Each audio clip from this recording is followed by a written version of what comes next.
안녕하세요. 저는 초등학생 연년생 남매를 키우고 있는 수도권에 사는 40대 초반 여자랍니다.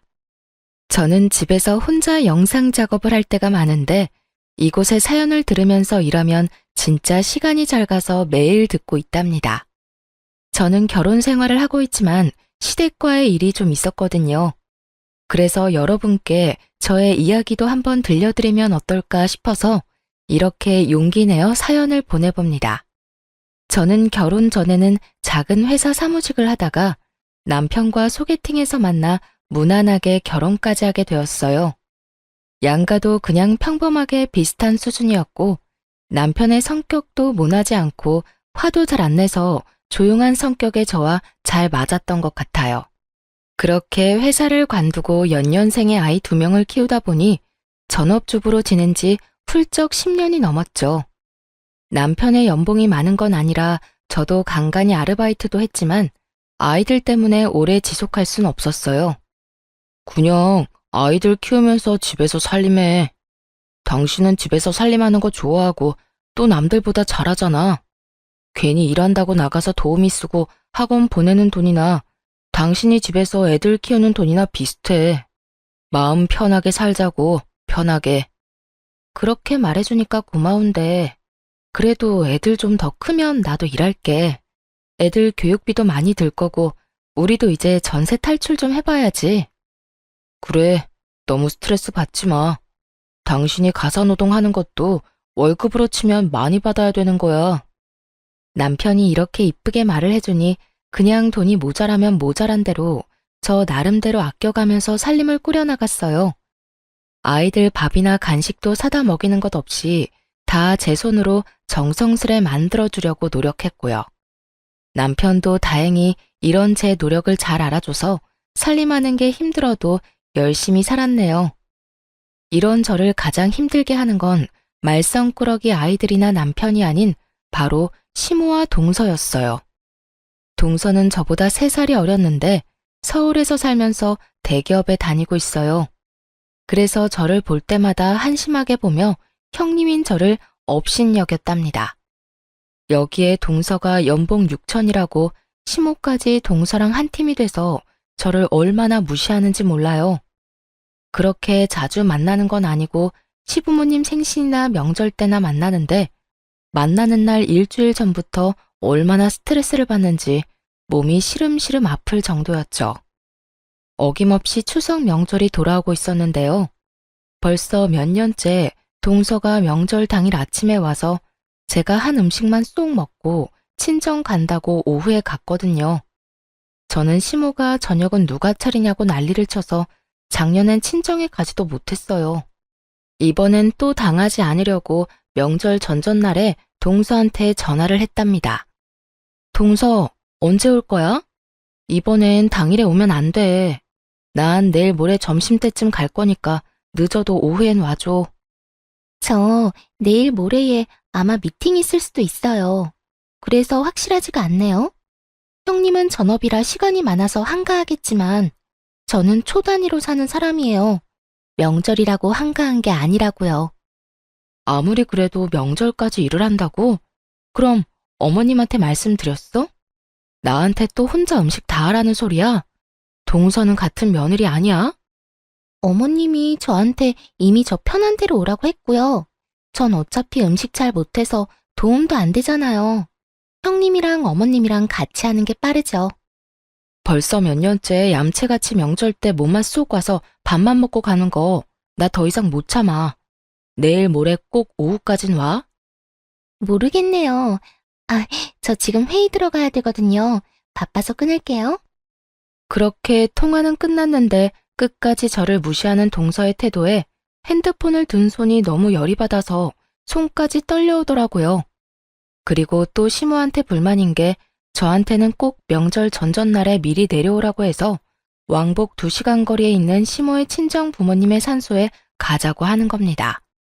동서한테는 한 번도 가자고 말한 적 없고 저한테만 그러죠. 그 차 막히는 데를 산소에 가서 술 한잔 따르려고 왕복 2시간 갔다 와서 또 마트로 끌고 가서 명절 음식 한다고 장 보자고 하고요. 5년 전인가 슬쩍 저한테 약한 척하면서 말을 꺼내더라고요. 내가 외동딸인데 결혼하고 나서는 우리 부모님은 찾아뵙지도 못하고 돌아가시고 나서도 산소 한번 찾아갈 수가 없다. 너도 친정이 있으니까 내 마음 알 거야. 이번 명절엔 우리 부모님 산소 좀 같이 가주면 안 되니? 네, 저도 그 마음 이해해요. 그럼 이번 명절 끝나고 저 친정 안 갈 테니까 같이 산소에 가서 찾아뵈어요. 저는 시모가 저를 하도 탐탁치 않아 해서 조금이라도 인정받고 싶은 마음이 컸어요. 그래서 그렇게 한 번, 두 번 같이 가다 보니까 어느샌가 명절 땐 무조건 시모의 부모님 산소에 제가 찾아뵈야 하는 것처럼 몰아가더라고요. 역시나 또 전화해서 저를 닥달했어요. 이번에 우리 부모님 산소엔 언제 갈 거니? 너도 친정에는 가야 되니까 명절 이틀 전에 미리 와서 같이 가자. 이번엔 제가 일이 있어서 그렇게 일찍은 못 내려가고요. 아범만 보낼게요. 아니면 동선애랑 가세요. 동선은 한 번도 안 가봤잖아요. 일이 바빠서 명절 당일에 오는 애한테 지금 거기까지 같이 가자고 하라는 거니? 너야 집에서 놀아서 남아도는 게 시간인데 1년에 한 번 가는 게 그렇게 귀찮아? 이래서 뭔 맏며느리를 한다고? 시모가 전화를 거칠게 끊어버렸어요. 가뜩이나 동서와의 통화에서도 마음이 상했는데 시모까지 불편한 티를 내니 속상하더라고요. 남편한테도 시모가 뭐라고 한 소리 했는지 제가 말을 꺼내자 이미 알고 있더군요. 나도 회사에 말해서 시간 내볼 테니까 그냥 같이 산소에 가드리자. 1년에 한 번인데 그거 좀 해드리면 어때? 근데 동서도 있는데 왜 맨날 나만 해야 되냐고. 내가 무슨 동네 북이야? 당신도 설마 어머니처럼 내가 일 안 하니까 가는 게 당연하다고 생각하는 거야? 나 진짜 그날 이미 약속이 있어서 못 내려가. 이번엔 절대 안 갈 거니까 그렇게 알아. 제가 단호하게 선을 그으니까 남편도 별소리 못하고 그냥 안 간다고 말을 전했나 보더라고요. 그렇게 명절이 다가왔고 저는 도축장에 끌려가는 소 같은 마음으로 추석 전날에 장을 잔뜩 봐서 시댁으로 갔어요. 제가 들어가자 시모가 팔짱을 딱 끼고 저를 째려보더군요. 너 덕분에 올해는 우리 부모님도 못 뵈고 내가 이렇게 며느리 눈치를 봐야 되나 싶다. 바쁜 일은 잘 끝나셨어? 만나자마자 저를 업신여기는 태도에 저도 기분이 확 상해서 그냥 대꾸 없이 주방으로 들어갔어요. 시모는 당연한 듯이 저한테 모든 음식을 맡기고는 텔레비전 보면서 깔깔대고 웃고 있더라고요. 그런데도 10년을 하다 보니 익숙하게 혼자 음식을 하고 있는 제 자신이 제일 등신 머저리 같았죠 뭐. 역시나 저녁 5시가 다 돼도 동서는 오지 않았어요. 저는 너무 화가 나서 어머니한테 소리쳤죠. 어머니, 동서 또 안 오네요. 동서한테 전화 좀 해서 오라고 하세요. 아니 바쁜 애한테 왜 오라 말아야. 오늘 바빠서 내일 온다더라. 내가 그러라고 했다. 제가 지난 명절에 동서 안 하면 저도 안 한다고 분명히 말씀드리지 않았어요? 또 저 혼자 음식 다 하고 있잖아요. 너 혼자 뚝딱뚝딱 잘하잖아. 우리 식구 많은 것도 아니고 송편은 사다 먹잖니. 뭐 할 게 그렇게 많다고 입이 대빨이나 나왔어? 그리고 막내는 대기업에 다니면서 얼마나 일하느라 바빠. 너처럼 한가하게 노는 애랑 같니? 저도 집에서 그냥 노는 거 아니에요. 저도 하는 일 많고요. 애들 챙기다 보면 하루 다 가요. 다른 엄마들은 일도 하면서 애들도 다 잘만 챙기더라. 막내 봐라. 세상에 연봉이 6천이나 되면서 일도 잘하고 딸도 똑소리나게 잘 키우잖니. 넌 돈도 못 버니까 그만큼 몸으로 때워라. 막내가 명절 때만 해도 용돈 얼마나 두둑이 주는 줄 알아? 무슨 말을 그렇게 하세요? 누가 들으면 저는 용돈 안 드리는 줄 알겠네요. 어머니 자꾸 그렇게 동서랑 비교하면 저 진짜 상처받아요. 그거 아세요? 요즘은 다 맞벌이 한다더라. 너 때문에 우리 아들만 개고생하는 것 같아서 나도 얼마나 마음 아프고 남 부끄러운 줄 아니? 요즘은 마누라가 전업주부면 그 남편 불쌍하다고 손가락질 한다더라. 너 남편이 불쌍하지도 않니? 쓸데없는 소리 말고 얼른 마무리해. 저녁 먹게. 진짜 이때 다 때려치우고 뛰쳐나오려고 했어요. 근데 아무것도 모르고 해맑게 할아버지랑 놀고 있는 애들을 보니 분위기를 망치기가 쉽지가 않더라고요. 그래요. 그렇게 바보 같으니까 혼자 몇 년이나 명절 음식 다 하고 있는 거겠죠. 역시나 동서는 옷을 쫙 차려입고 양손에 선물 바리바리 싸들고 명절 아침에 왔더라고요. 동서를 본 시모가 얼마나 환하게 웃으면서 맞아주던지 누가 보면 막내딸 왔는지 알겠더라고요. 어제 하루 종일 음식하고 애들 돌보고 일어나 아침부터 또 상 차려서 꾀제제한 저하고는 너무 비교가 되게 상큼할 정도였다니까요. 진짜 기가 막히고 코가 막혀서 그냥 그 상황을 멀거니 보고 있었어요. 동서는 시부한테 선물을 넘겨주고 시모한테는 오자마자 용돈 봉투를 저 보라는 듯이 주는 거 있죠. 거기다 우리 아이들한테도 용돈 봉투를 하나씩 주더라고요. 애들은 속도 없이 좋다고 받고 있고요. 동서, 내가 그렇게 어제 오라고 하지 않았어? 내 말 무시하는 거야?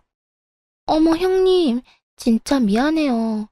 일이 너무 바빠서 연락할 시간도 없었네요. 그때 시모가 제 등짝을 팍 때리는 게 아니겠어요. 예, 너 지금 막내한테 뭐 하는 거야? 바쁜 애가 오늘 온 것만 해도 성의는 다 보인 거지. 내가 누누이 말하지만 집에서 멍 때리는 너랑 같아? 앞으로 돈 못 버는 네가 혼자 음식하는 거야. 넌 그렇게 눈치가 없어? 어머니, 진정하세요. 취직 못하는 형님 속은 더 상하겠죠. 요즘 시대에 알바를 해도 200은 벌 텐데 얼마나 능력이 없으면 전업을 하겠어요. 동서 지금 말 다 했어? 동서가 얼마나 잘났길래 그렇게 사람을 무시해? 너보단 잘났으니까 그런 말도 할 수 있겠지. 너 그만 못해? 그만하고 들어가서 점심상 차려라. 큰 소리가 나자 거실에 있던 몇 명의 친척들이 수군대면서 우리를 지켜보고 있는 게 느껴졌어요. 이렇게 친척들 앞에서 저를 무슨 무수리 취급하는 시모한테 진짜 진저리가 나더군요. 둘이 편을 먹고 저 하나 우스운 사람으로 몰아가는데 다른 가족들은 그냥 보고만 있고요. 더 어이없는 건 그 상황에서도 아무 말 안 하는 남편 놈이었답니다. 오히려 저한테 그만하라는 입모양을 하는 게 아니겠어요. 그 모습을 보니 남편한테도 정이 떨어져 버리고 내가 피도 안 섞인 남의 집구석에서 혼자 무보수 노동하면서 뭐 하고 있나 싶더라고요. 제가 이런 취급 받으면서 헤헤거리며 밥 차리면 진짜 배알도 없는 년이겠죠? 전 이제 갈 테니까 동서랑 맛있게 차려 먹어요. 저는 아이들만 데리고 시댁을 나와버렸어요. 뒤에서 시모가 소리소리를 질렀지만 못 들은 척하고 남편 차 몰고 그냥 와버렸답니다. 남편은 저녁이 돼서야 스멀스멀 집으로 돌아왔더군요. 아니 그렇게 가버리면 어떡해? 내가 아버지 어머니 화 풀어드리느라 얼마나 진땀 뺐는 줄 알아? 당신도 참 답 없다. 내가 그런 취급을 당했으면 같이 화내면서 나와야 하는 거 아니야? 당신이 정말 내 남편 맞아? 거기서 똑같이 화내면 똑같은 사람 되는 거야. 당신 현명한 줄 알았는데 왜 그렇게 재수씨 얘기만 나오면 흥분을 해? 당신은 걔가 나 무시하는 걸 앞에서 봐도 어떻게 그런 소리를 해? 당신이 걔랑 어머님한테 똑바로 한마디 해. 그 전까진 난 다신 당신 집에 안 가. 아, 또 그 소리야? 내가 말 안 해봤어? 당신이 말하라고 할 때마다 매번 말씀드려도 내 말은 먹히지도 않잖아. 당신도 좀 내려놓고 재수 씨랑 잘 지내려고 노력을 해봐. 저와 시모 사이에서 적극적으로 힘이 돼주지 않는 남편한테 너무 서운했어요. 더 이상 말해봤자 입만 아플 뿐인 거죠. 저는 시모와 동서가 저한테 했던 말들이 자꾸 생각나서 저를 오랫동안 괴롭혔어요. 제 존재 자체가 정말 쓸모없는 것처럼 느껴지고 자존감이 지하까지 내려가는 것 같달까요? 그러던 중에 시부의 생일이 다가왔는데요. 저한텐 아무 말도 없다가 약속 당일에 남편이 이러더라고요. 오늘은 현석이가 산다고 지네 집 근처로 오라는데? 거기 유명한 소갈비집 있잖아. 그런 건 같이 의논해서 정해야지. 자기들이 산다고 오라마라 당일에 통보하는 건 좀 그렇다. 그냥 좋다고 가서 먹으면 되는 일이지. 당신이 계속 이렇게 꼬아서 생각하니까 재수 씨한테 자격지심 있다고 그러는 거야. 군소리 말고 얼른 준비하고 가자고. 식당에 가보니 이미 시부모와 동선의 가족이 화기애애하게 얘기하면서 먹고 있더라고요. 왔니? 얘네가 우리를 좀 일찍 데리러 와서 30분 좀 일찍 도착했다. 너네도 얼른 앉아 먹어라. 오늘은 우리 막내 며느리가 좋은 일이 있어서 한턱 쏜다고 그러니까. 아이, 어머님. 오늘 아버님 생신이니까 제가 대접하는 거죠. 아파트 가격이 좀 많이 오른 건 어머님 기분 좋으시라고 말씀드린 거예요. 너랑 얘기하면 항상 즐겁고 긍정적이야. 큰애가 이런 걸 좀 배워야 될 텐데. 애가 집에만 있어서 그런지 맨날 칙칙하고 생기가 없잖아. 이래서 여자도 사회생활을 해야 되는 거야. 아직 형님은 전세 사시는데 자꾸 우리 아파트는 오르니까 제가 자랑하기가 민망하네요. 형님도 얼른 집장만 하세요. 들어가서 앉자마자 쏟아지는 잔소리와 동서의 자기 자랑에 먹을 기분이 확 잡치더라고요. 그냥 가장 끝에 앉아서 깨작거리기만 했어요. 저는 대화에 끼지도 못하게 시모랑 동서 둘이서 얼마나 하하호대던지 저는 핸드폰을 하고 있었죠. 사실 제가 인별그램을 열심히 하거든요. 제가 워낙 집안 꾸미고 살림하는 걸 좋아하다 보니까 저만의 팁이나 살림 방법을 짧은 영상으로 찍어서 올리기 시작했거든요. 근데 저의 살림법을 좋아해주고 댓글로 칭찬을 하는 사람들이 점점 늘어나니까 정말 즐겁더라고요. 제가 하는 일을 인정받는 기분이랄까요? 그러다 보니 매일 영상을 올리려고 노력을 많이 하고 있었답니다. 너무 핸드폰 보는데 열중했는지 어느새 동서가 제 옆에 와 있는 것도 몰랐어요. 동서가 불쑥 말을 거는데 얼마나 놀랐는지 몰라요. 형님, 아버님, 어머님 다 계신데 애도 아니고 핸드폰에 정신 팔려서 뭐해요? 진짜 지금 하는 것만 봐도 얼마나 편하게 사는지 보이네요. 부럽네요, 아주. 잠깐 좀 본 거 가지고 뭔 말을 그렇게 해? 그리고 왜 남의 핸드폰은 몰래 보고 그래? 봐도 뭐 별것도 안 하네요. 그런 소셜 네트워크 많이 하는 사람들 난 진짜 이해 못하겠어요. 그 무슨 축구 감독 퍼거슨? 그 사람도 그랬잖아요. 그런 거 하는 건 인생 낭비라고요. 그 시간에 좀 생산적인 걸 해요. 맏며느리가 돼서 내가 진짜 한심해서 못 보겠다. 너는 맏며느리가 돼서 너 동서가 이 비싼 소갈비 턱턱 사는데 뭐 보고 배우는 거 없니? 고기가 잘도 넘어가니? 속도 좋다. 어머님은 제가 뭘 하는지 모르시면서 무턱대고 그런 말씀을 하세요. 애들도 있는데 저한테 그런 말 좀 그만하세요. 어른이 어른다운 모습을 보여줘야 애들도 보고 배우는 거 아니니? 좋아 좀 봐라. 자기 엄마 닮아서 어린 나이에도 얼마나 의젓하고 얌전해. 현철이 너 똑바로 들어라. 내가 오늘같이 좋은 날 이런 말까지 하고 싶지는 않았지만은 너도 세월이 갈수록 네 동생이랑 점점 비교된다는 거 느끼지? 어이 엄마, 또 뭔 그런 소리를 해요. 형이랑 형수 잘 살고 있는데. 우리도 돈은 많이 벌지만 모으는 건 별로 없어요. 이 사람 씀씀이가 커서. 동서가 도련님을 휙 째려보고는 입을 막더군요.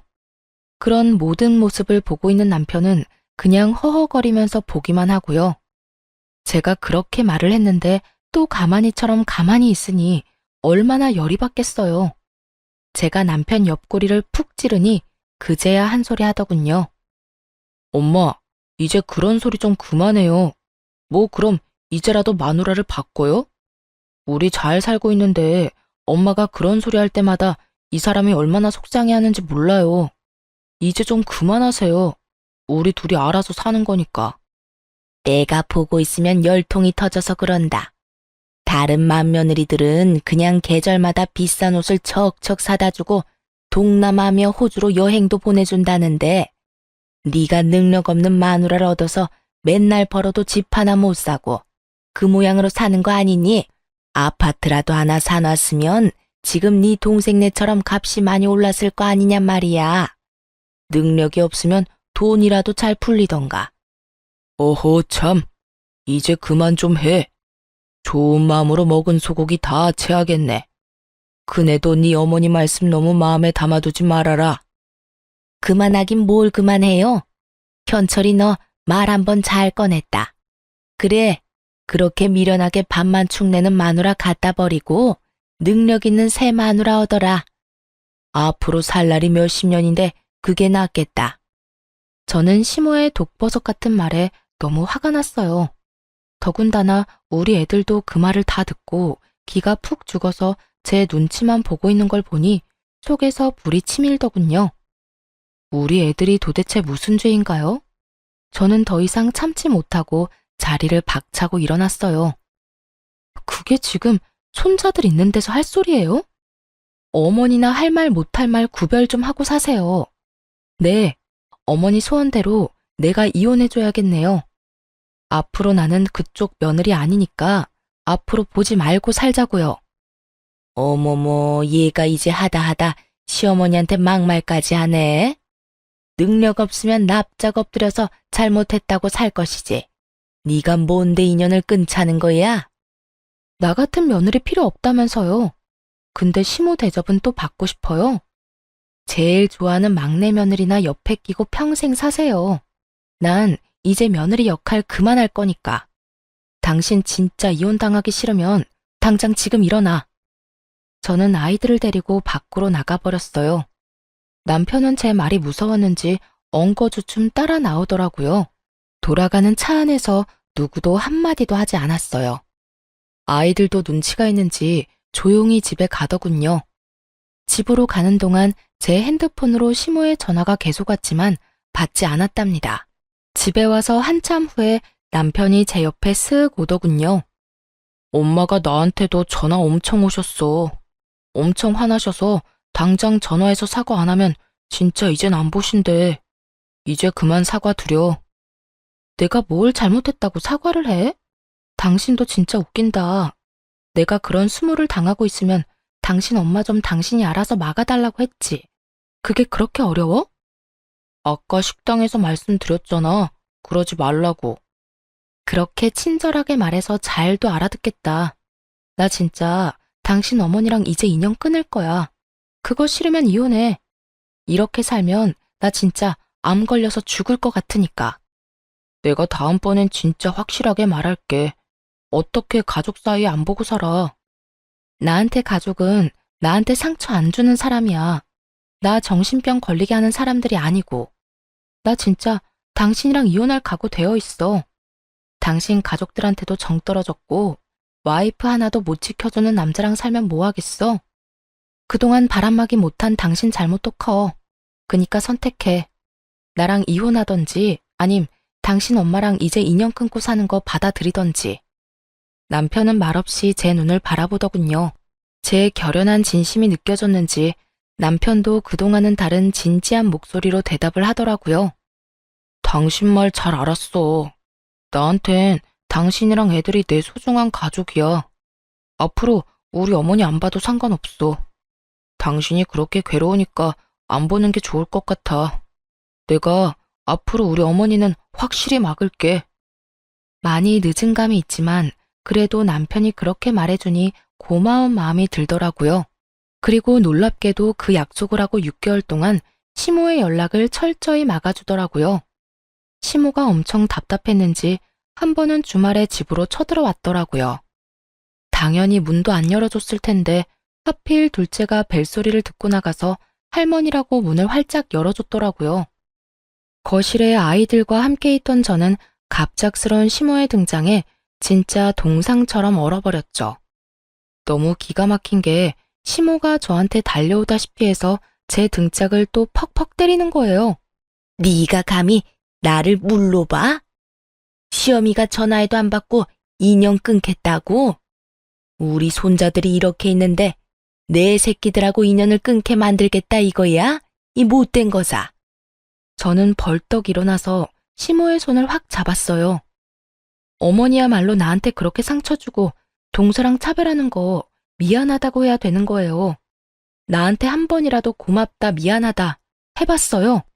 네가 우리 아들을 망치고 있는데 내가 왜 너한테 고맙다고 해야 되니? 난 정말 애들만 아니면 우리 아들이랑 너랑 이혼시키고 싶은 사람이야. 남편이 처음으로 자기 엄마한테 큰 소리를 버럭 질렀어요.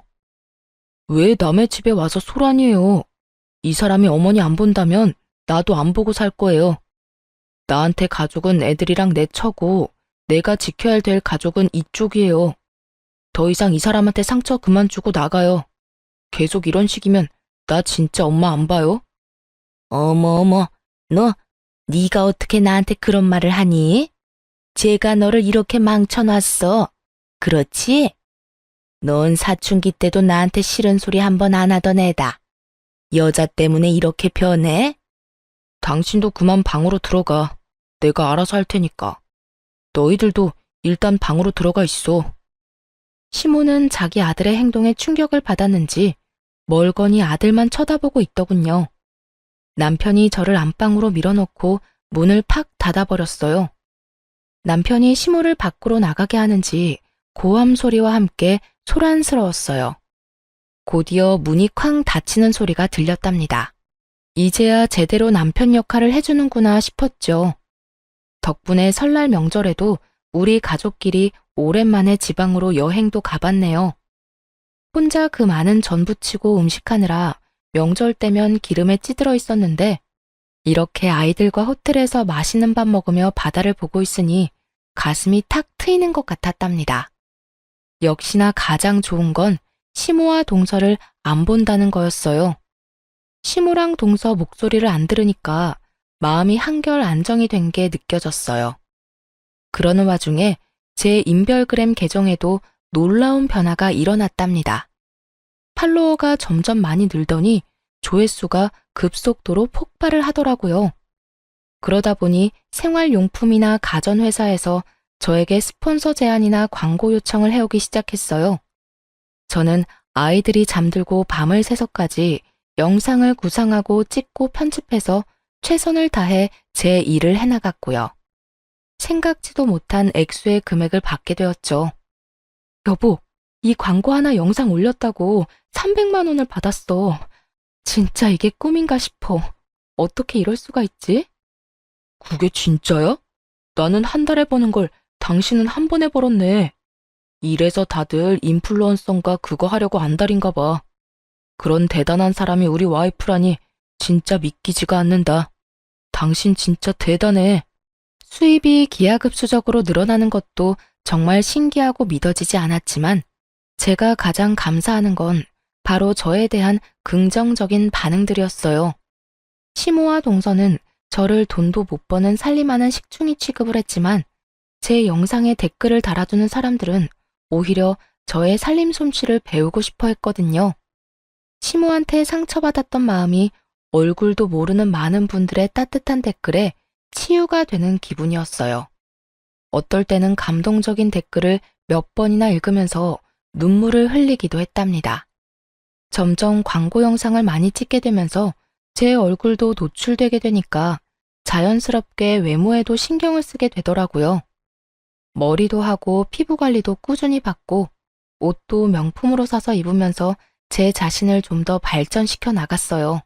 아이들에게 개인 교습을 시켜주고 남편의 10년 된 자동차도 바꿔주고 저축도 많이 하게 되었는데도 신기하게 돈은 계속 늘어나더라고요. 그렇게 시간은 흘렀고 시모와 연락을 끊은 지 1년 정도 지났답니다. 제 팔로워가 10만 명이 넘어서 가족끼리 좋은 레스토랑에서 자축 파티를 했어요. 내가 그동안 당신한테 내 수입을 정확하게 말하진 않았는데 10만 명 넘은 기념으로 말해줄게. 그동안 나 영상 찍을 동안 애들도 잘 봐주고 많이 도와줘서 고마워.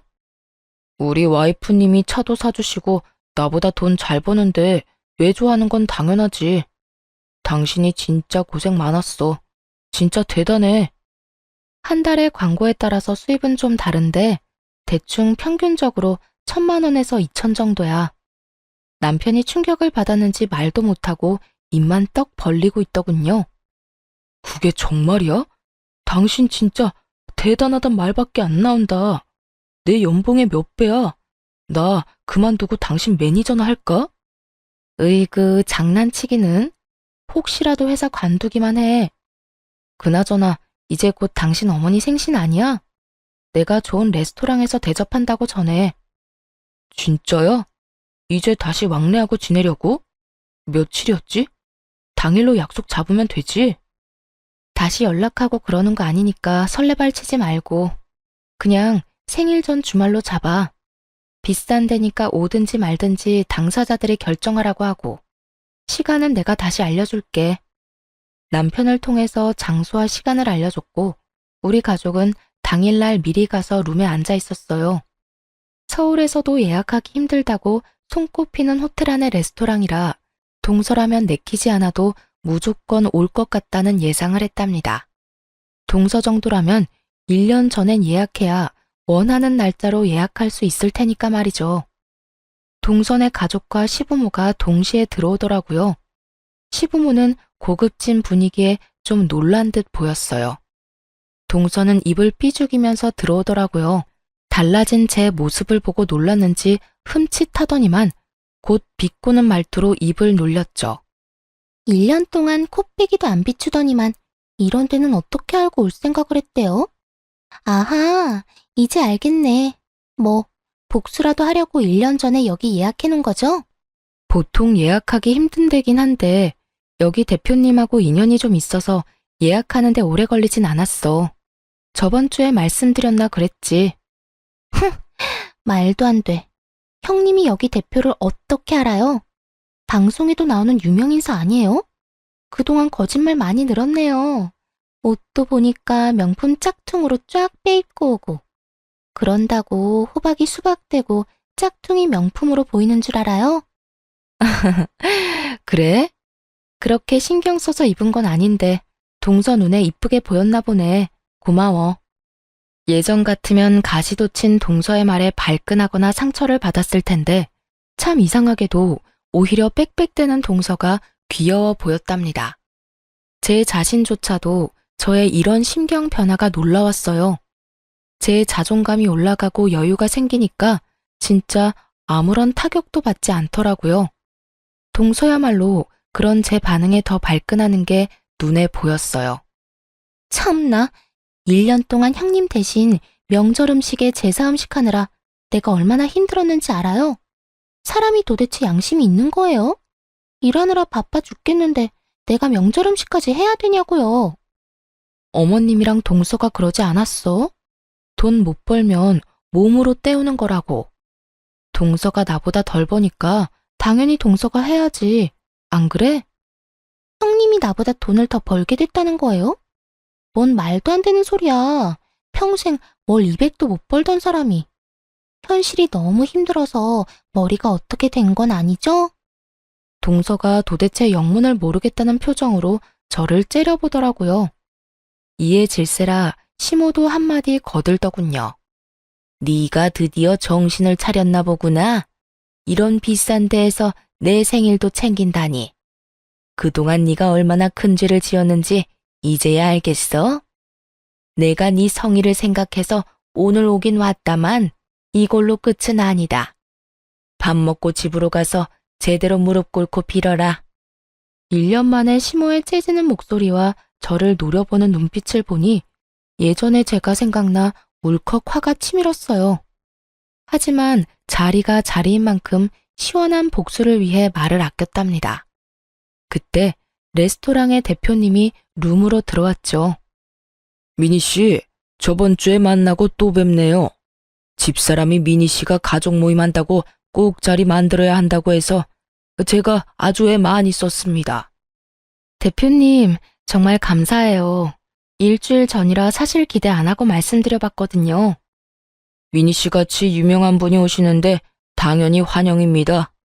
제가 신경 써서 서비스로 디저트도 마련해 놨으니까 맛있게 드시고 가십시오. 아니, 유명한 사람이라니 지금 그게 무슨 말이세요? 진짜 그 방송에 나왔던 대표님은 맞아요? 우리 형님을 어떻게 알아요? 동서가 아주 핏대를 세우면서 따지듯이 묻더라고요. 대표님이 당황해서 말을 이어갔죠. 가족이시라면서 미니 씨가 무슨 분인지 모른다는 게 저는 더 이해가 안 가네요. 유명한 인플루언서 송이맘을 몰라요? 송이맘? 어디서 들어본 것 같기도 한데. 아니, 지금 그게 형님이라는 말이에요?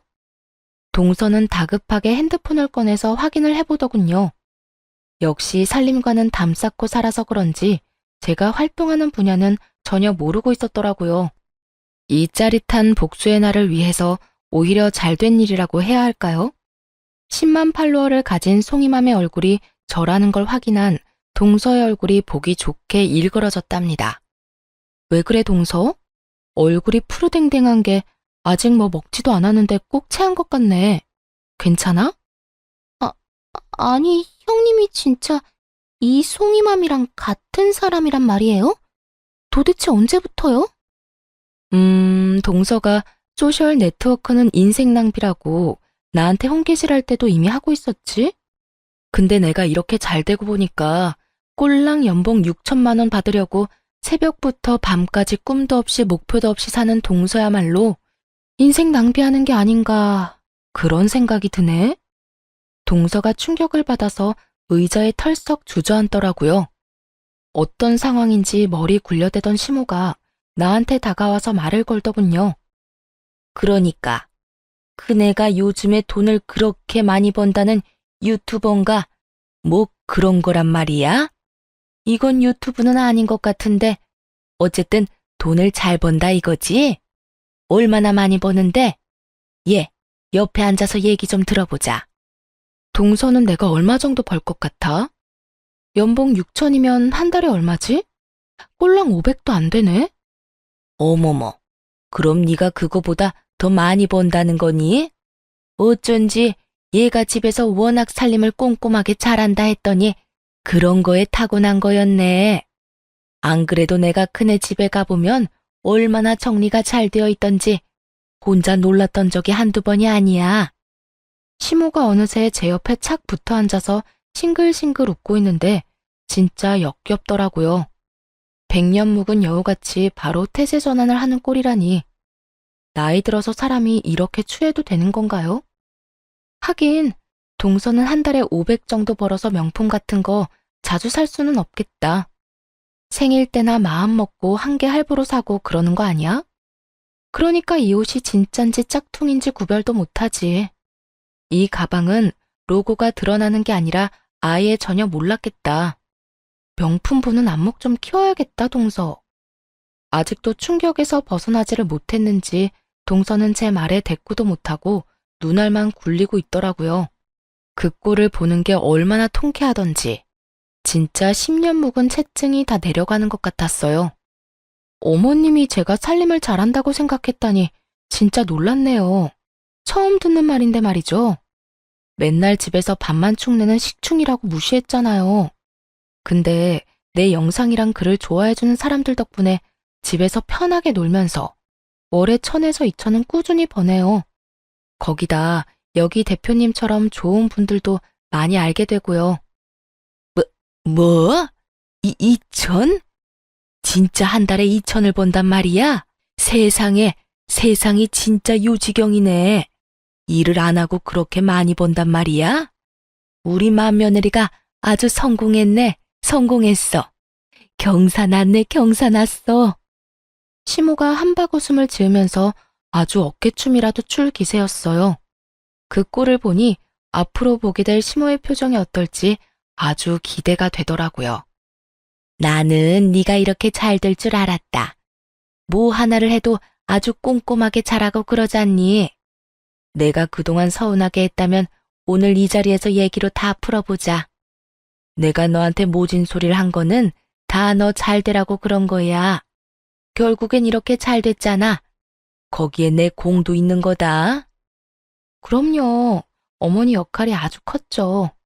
일이 안 풀리거나 힘들 때마다 어머니랑 동서 생각하면서 일을 악물고 버텼거든요.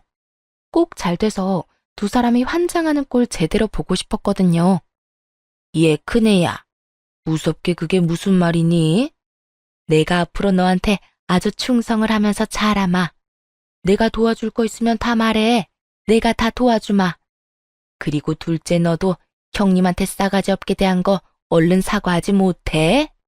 앞으로도 명절이며 제사며 음식은 다 네가 해라. 네 형님같이 큰일하는 사람이 그런 거에서 되겠어? 어머니, 제가 그동안 어머니한테 해드린 게 얼만데 어떻게 그렇게 돌변을 하세요? 제가 왜 명절 음식을 해요?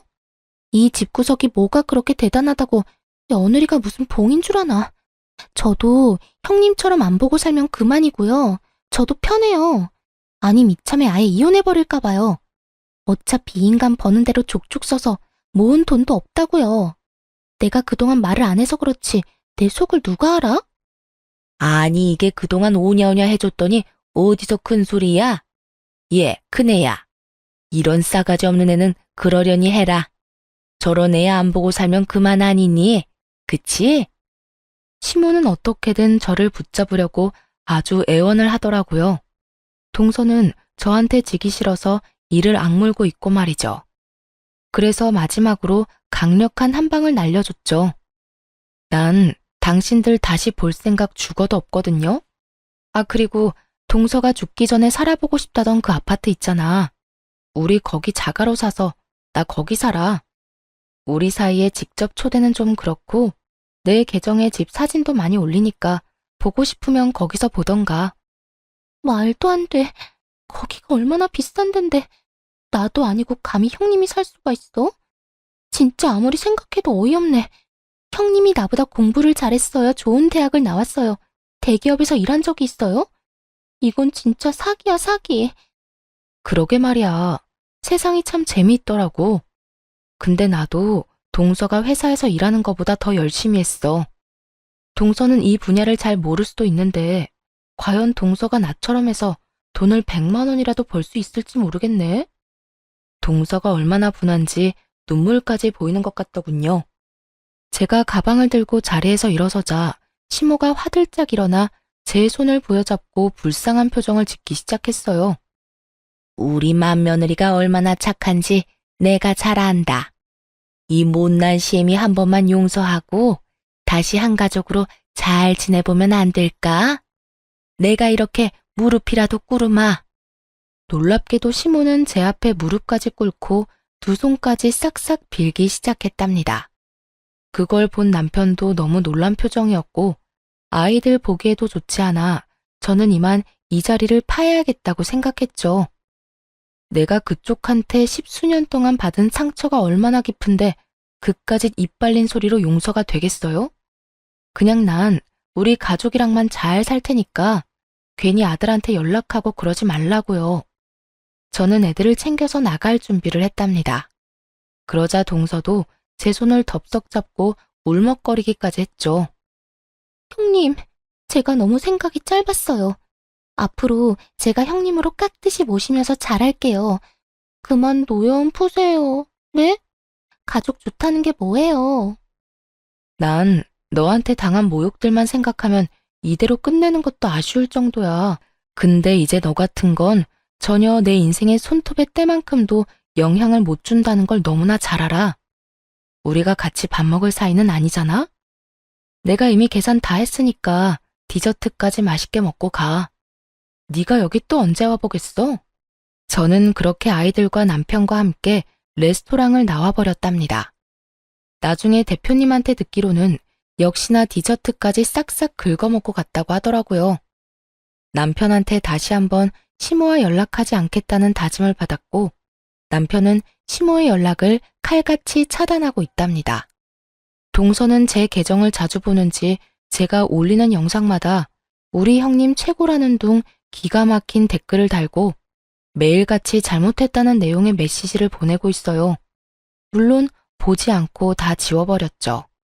그러던 중에 동서 회사에서 저한테 같이 제품 홍보를 해달라는 제안이 왔더라고요. 좀 유치하긴 했지만 그 회사 영업팀에 최혜주라는 여자 때문에 어렵다고 해버렸네요.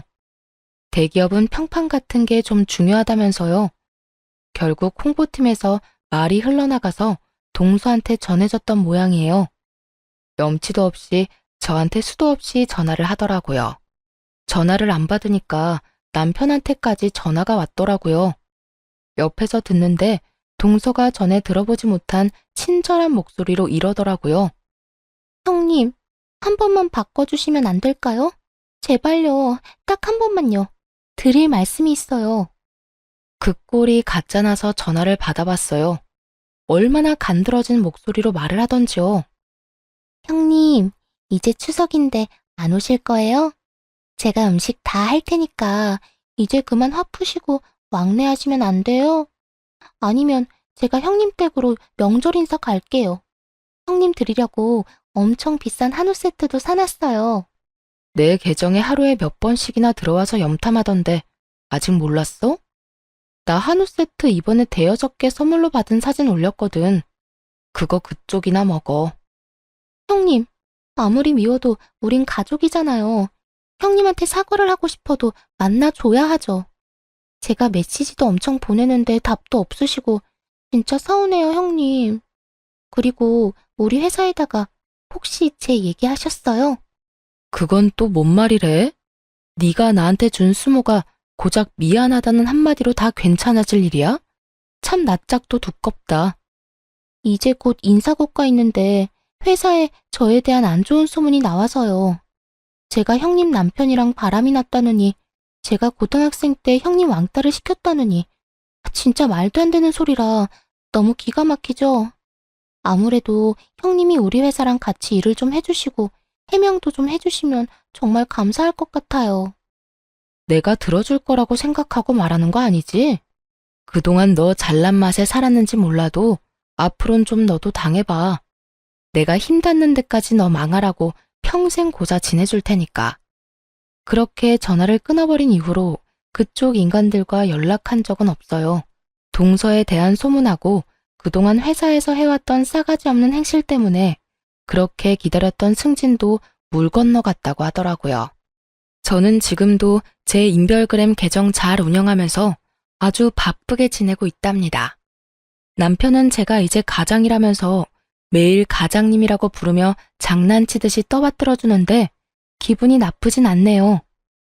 처음 시작했을 때는 영상 하나 올리면 큰 돈을 주니까 이렇게 돈을 벌어도 되는 건지 불안하기도 하고 이상한 마음도 들었는데요.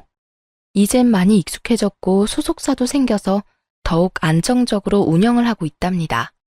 시모는 어떻게든 제 덕 좀 보려고 남편을 볶아대는 것 같은데 묵묵히 자기 엄마의 폐악질을 다 받아내고 있는 남편한테 새삼스레 미안해지네요.